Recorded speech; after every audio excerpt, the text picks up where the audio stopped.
स्वागत है आप सभी लोगों का एक बार फिर से आपके अपने YouTube चैनल फ्री स्टडी पर। आज की इस वीडियो में हम लेकर के आए हैं BA program second year third semester वाले स्टूडेंट्स के लिए हिंदी का, जिनके लैंग्वेज में इस बार हिंदी है, ठीक है, जो लैंग्वेज में इस बार हिंदी पढ़ने वाले हैं, ये वीडियो खासकर उन बच्चों के लिए है। तो जिन बच्चों के पास हिंदी है, और हिंदी को भी दो भागों में बांटा गया, एक हिंदी ए है और एक हिंदी बी है, ठीक है। तो हिंदी ए और हिंदी बी क्या है, जिन्होंने अपनी 10वीं तक हिंदी पढ़ी है उनके पास हिंदी बी होगी, और जिन्होंने 12वीं तक हिंदी पढ़ी है उनके पास हिंदी ए होगी। समझ आया? 12वीं तक जिन्होंने हिंदी पढ़ी उनके पास हिंदी ए है, और जिन्होंने 10वीं तक हिंदी पढ़ी उनके पास हिंदी बी है। तो हिंदी को भी दो भाग में बांटा गया है। तो यहाँ पर मैं जो ये आपको जो टाइटल दिख रहा है, क्वेश्चन पेपर टेस्टिंग, राइट, ये जो आपको क्वेश्चन पेपर टेस्टिंग दिख रहा है, ये है बेसिकली हिंदी ए का। यानी कि इस वीडियो में हम बात करेंगे हिंदी ए के, थोड़ा बहुत सिलेबस को देखेंगे। वैसे मैंने सिलेबस लिखा नहीं है, जस्ट यहाँ पर सिर्फ और सिर्फ इम्पॉर्टेंट क्वेश्चन लिखे हुए। ये इम्पॉर्टेंट क्वेश्चन भी नहीं है, तो फिर मतलब इम्पॉर्टेंट क्वेश्चन बिल्कुल भी नहीं है। फिर आप कहोगे दीदी जब इम्पॉर्टेंट क्वेश्चन नहीं है तो पढ़ा क्यों रहे हो और बताना क्या चाहते हो। तो बेसिकली ये आइडिया है कि कैसा कैसा हिंदी में क्वेश्चन आता है। अब इसका इसीलिए मैंने बच्चों सोचा है, क्योंकि देखो अगर मैं एक चैप्टर इसमें से करवाऊँगी ना, तो शायद हो सकता है कि कुछ चीज़ें बहुत ज़्यादा कॉम्प्लिकेटेड है, ठीक है। तो मैं ज़रूरत वाली चीज़ें, जो चीज़ आपको समझ नहीं आएगी, फिर कुछ चीज़ें तो मैं आपको बना करके दे दूँगी। लेकिन जैसे इसमें कहानी वगैरह भी है, तो कहानी के लिए अगर मुझे पूरी स्टोरी लिखनी पड़ेगी, तो मुझे नहीं लगता कि बीए प्रोग्राम, मतलब इतने बड़े बच्चे हो आप और आपको कहानी समझाने की ज़रूरत है, बताने की ज़रूरत है। तो जस्ट मैं आपको कहानी का एक छोटा सा एक आइडिया दे दूँगी। जब भी मैं सिलेबस स्टार्ट करवाऊँगी, आप उसको विस्तार से पढ़ने के लिए, पूरी एक्सप्लेनेशन जानने के लिए किताब को प्रेफर कर सकते हो, तभी आपको कहानी अच्छे से समझेगी। लेकिन मैं जस्ट एक आइडिया दे दूंगी ताकि कहानी समझने में और ज़्यादा आसानी हो। और कहानी इस टाइप की होती है कि भाई हिंदी में जो समझ नहीं आती, एक्चुअल में नहीं आती है, कई बच्चों का यही है, ठीक है। तो इसीलिए मैंने ये क्वेश्चन लिया टेस्टिंग के लिए कि कैसे कैसे एग्ज़ाम में क्वेश्चन बनते हैं। तो चलो फटाफट क्वेश्चन देख लेते हैं हम पहले। उसके अलावा अगर आप चैनल पर नए हो तो चैनल को सब्सक्राइब कर लो, क्योंकि आने वाली सभी अपडेट्स आप सभी के लिए बहुत ज़्यादा ज़रूरी है। और वीडियो को एंड तक देखना, क्योंकि बिना अभी आपने सिलेबस शुरू नहीं किया है, सिलेबस नहीं जाना है और किसी भी तरह का टॉपिक नहीं है, बट उससे पहले ही हम क्वेश्चन पता कर रहे हैं, तो यहीं से हमारा आधा सिलेबस, हम मान के चलो 20% हम अपना सिलेबस समझ जाएंगे, ठीक है। तो वीडियो को एंड तक देखना आप। अब सिंपल सा फंडा है, टोटल इसमें आपका ये 75 नंबर का पेपर होता है, ठीक है। बाकी का 25 नंबर जो होते हैं ना, वो कॉलेज के हाथ में होते हैं। शोल वालों के लिए थोड़ा सा अलग होता है। यहाँ पे मैं नॉन और रेगुलर की बता रही हूँ। नॉन और रेगुलर में 25 नंबर टीचर के हाथ में होता है। असाइनमेंट वगैरह जो भी आप देते हो वहाँ से आपको मिल जाता है। देखो बच्चों, इस बार ना एग्ज़ाम में ना आपसे पूछे जाएंगे सप्रसंग व्याख्या। क्या पूछे जाएंगे इस बार आपसे? सप्रसंग व्याख्या आपसे पूछ लिया जाएगा। अब कहोगे सप्रसंग व्याख्या क्या होता है? आपको याद हो, आपने सप्रसंग व्याख्या 10वीं और आपको 9वीं में भी पढ़ाई गई है। इनफैक्ट 11वीं में भी आपने पढ़ी होगी, ठीक है। 11वीं का तो मैं नहीं बोल सकती, हर एक सिलेबस में, सीबीएसई में जहाँ तक मुझे पता है 10वीं में है ये, ठीक है। आपने सप्रसंग व्याख्या पढ़ी होगी, जिसमें आपको स्टार्टिंग में लेखक का नाम बताना होता है, फिर उसकी प्रस्तावना, फिर उसकी व्याख्या बतानी होती है एक पैराग्राफ की। तो सेम चीज़ आपका भी यहाँ पर आएगा। ये आपका टोटल 2 पैराग्राफ आएंगे, ठीक है। 20 नंबर का होगा ये, इसलिए मैंने यहाँ पर लिख दिया। और सप्रसंग व्याख्या ना किसी, टोटल आपके हिंदी के सिलेबस में 4 यूनिट है, तो 4 के में से जो यूनिट 3 और यूनिट 4 है आपका, मैं सिलेबस की वीडियो बना दूंगी, शायद बनी हुई है, हमारी सिलेबस की वीडियो बनी हुई है, आप जा करके देख लेना। जहाँ तक मुझे याद है मैंने बना रखी है, मैं ढूंढ करके ना डिस्क्रिप्शन में उसका लिंक दे दूंगी, फटाफट जा करके आप वहाँ से ले लेना। इसी वीडियो के डिस्क्रिप्शन में उसका लिंक है, देख लेना आप, ठीक है। तो यूनिट 4 जो है ना, मतलब इसमें टोटल 4 यूनिट है, और यूनिट 3 और यूनिट 4 इन दोनों में आपको कहानियाँ पढ़ने को मिलेगी, ठीक है। कहानी, बहुत सारे उपन्यास वगैरह पढ़ने को मिलेंगे। तो जो सप्रसंग व्याख्या आएगी वो यूनिट 3 और यूनिट 4 से ही आएगी। इसको भी 2-3 चैप्टर है इसके अंदर, तो यहीं से सप्रसंग व्याख्या आएगी।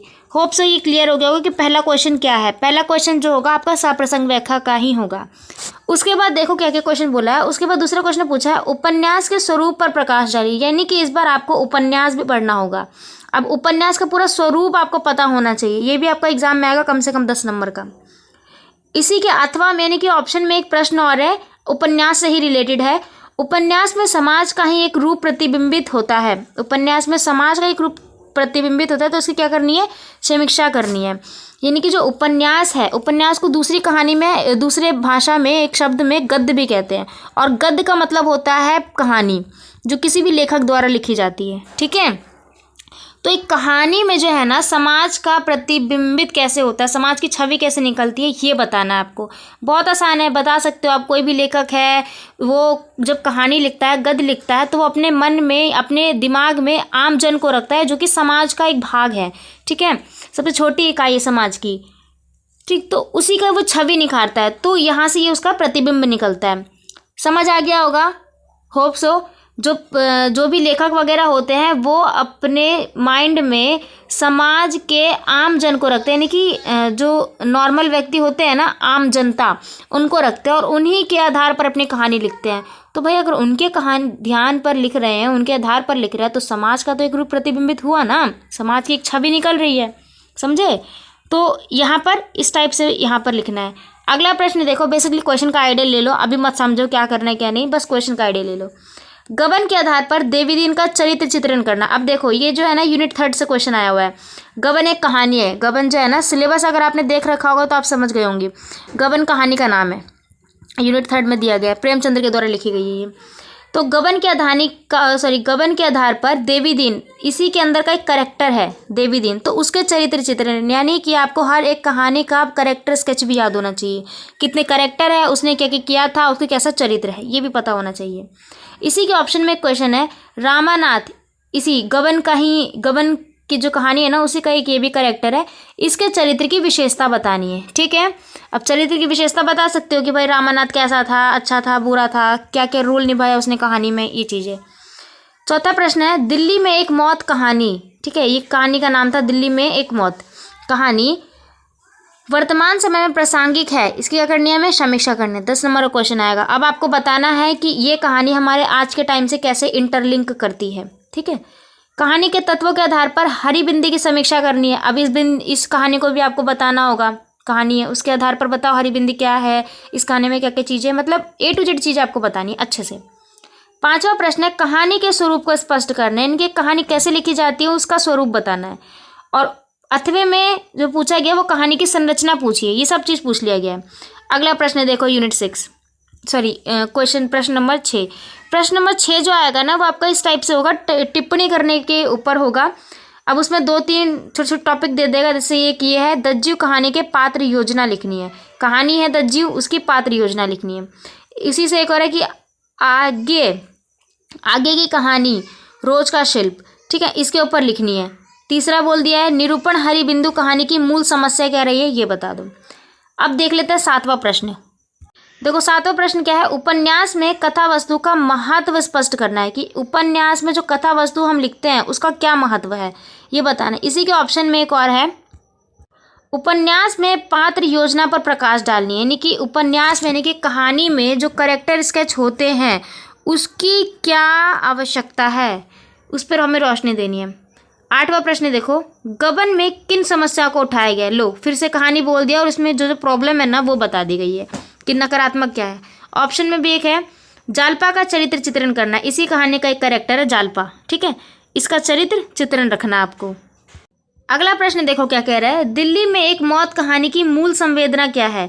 ये कहानी है, इसकी संवेदना बतानी है। वही ऊपर एक और प्रश्न पूछा था, सेम उसका यही है, लेकिन वो रिपीट, मतलब वो थोड़ा घुमा दिया गया है। रोज कहानी के आधार पर मालती का चरित्र करना, अब इसी का एक कैरेक्टर स्केच है मालती, उसके बारे में बता देना है यहाँ पे।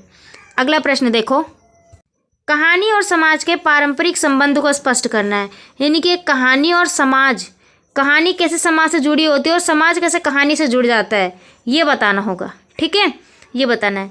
कहानी की संरचना में शिल्प के महत्व को बताना। अब बता दो यहाँ पर कहानी में शिल्प का क्या महत्वपूर्ण योगदान है।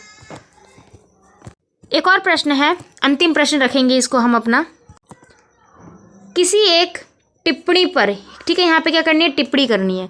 टिप्पणी कैसे करनी है, पर्दा में निहित समाज, ठीक है, एक कहानी है पर्दा, उसमें किन किन समाज की बात की गई है ये बताना है। फिर दज्जू, ये कहानी का एक पात्र है, ठीक है, उसका कैरेक्टर है, उसके उद्देश्य बताना है, क्या कर रहा था वो कहानी में, ये चीज़ें।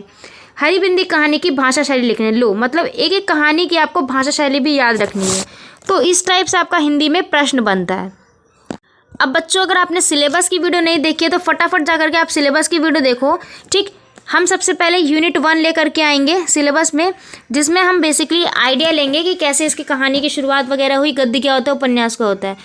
तो कोशिश हम यही करेंगे, लेकिन एक एक चैप्टर को बना पाना, कहानी को बना पाना ये नहीं हो पाएगा, लेकिन अगर आप लोग कहोगे तो हम कर देंगे, कोई नहीं, कोशिश करके देख लेते हैं।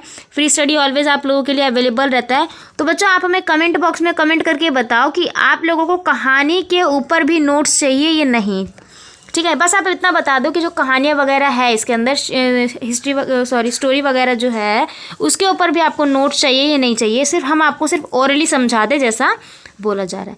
कोशिश मैं कहूँगी ओरली भी समझाऊँ तो अच्छे तरीके से समझा दूँ, बता दूँगी, डोंट वरी। तो आप हमें बताओ कि कहानी के आपको नोट्स चाहिए या हम ओरली समझा दें, ठीक है, जैसा अभी हम बोल पा रहे हैं। तो फटाफट इसका कमेंट बॉक्स में कमेंट करके बताओ। बाकी ये प्रश्न देखने के बाद आपको कैसा लग रहा है कि ये जो हिंदी का एग्ज़ाम आएगा कैसा रहेगा, या आप इसके सिलेबस को कैसे पूरा कर पाओगे, बताना ज़रूर। अगर आप चैनल पर नए हो बच्चों तो टेलीग्राम ग्रुप को ज्वाइन कर लो। कोई डाउट वगैरह, कोई भी समस्या वगैरह आती है तो डायरेक्ट वहाँ से आप हमसे पूछ सकते हो। तो मिलते हैं अगली वीडियो में, तब तक के लिए धन्यवाद। Thanks to being here, thanks for watching.